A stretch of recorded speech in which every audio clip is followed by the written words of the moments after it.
remember a murdered Dayton police officer, and they pray for justice. Good evening, I'm Molly Hughes. And I'm Mark Allen. It was 1 year ago tonight. An off-duty Dayton police officer was shot and killed. And while that case remains unsolved tonight, it is still very much active. Officer Kevin Brame was killed after dropping off his 2 kids at their mother's home. The gunman was hiding in the bushes. Dayton police today said that the urgency of finding the killer is still there. And while they can't talk about the progress that they have made in this case, police say no stone will be left unturned until Brame's killer is found. And on this 1-year anniversary, dozens of people gathered at Courthouse Square for a prayer vigil in honor of Officer Brame. 2 News reporter Jeannie Hogan is live in downtown Dayton with the thoughts of the family members. Jeannie.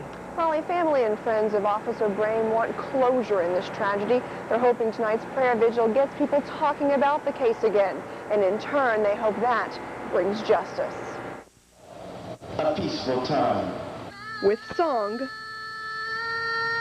and prayer. Help us to understand, Lord. Family, fellow officers, and friends of Kevin Brame wiped away tears as they remember the man who died 1 year ago tonight. Kevin was a happy young man and looking forward to beginning a new chapter in his life. His mother recalls the night her son was murdered. She spent that day with him and his 2 sons. He died on the driveway, keys in his hand, alone. Since then, she hasn't seen her 2 grandsons. Haven't really had them in my home since November. And that is, on top of losing Kevin, sometimes just unbearable. Now family and friends are hoping this vigil will encourage someone to come forward with information that could lead to Officer Brame's killer. Finding the person obviously will not bring my son back. The smallest clue might be the missing piece, and we're just hoping that someone remembers something. Somebody out there knows something about this murder, and we want to find out who they are. Officer Brame worked hard protecting others. Family and friends are confident that with hard work, someday they'll have closure and this mystery will be solved. Just a matter of time.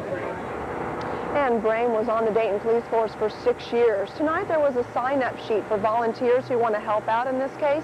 They will be passing out flyers to the community to try and gather any information that could lead to the murderer. Reporting live in downtown Dayton, Jeannie Hogan, 2 News. A police officer whose killer has never been caught. The community attended a vigil dedicated to Officer Kevin Brame. Brame was off duty when someone shot him to death in front of his estranged wife's home on Cherry Avenue. That was a year ago yesterday, and no one's been arrested yet. But vigil organizers are hoping the event will help change that. People, when they think you've forgotten about something, they get a little loose. And what we're hoping is that this person who feels that they've gotten away with committing this crime, that by us focusing attention on it, that will bring them out. Maybe they'll slip up, maybe they'll say something. Organizers also handed out flyers to everyone in the crowd in hopes that anyone with information or leads in the case will notify police.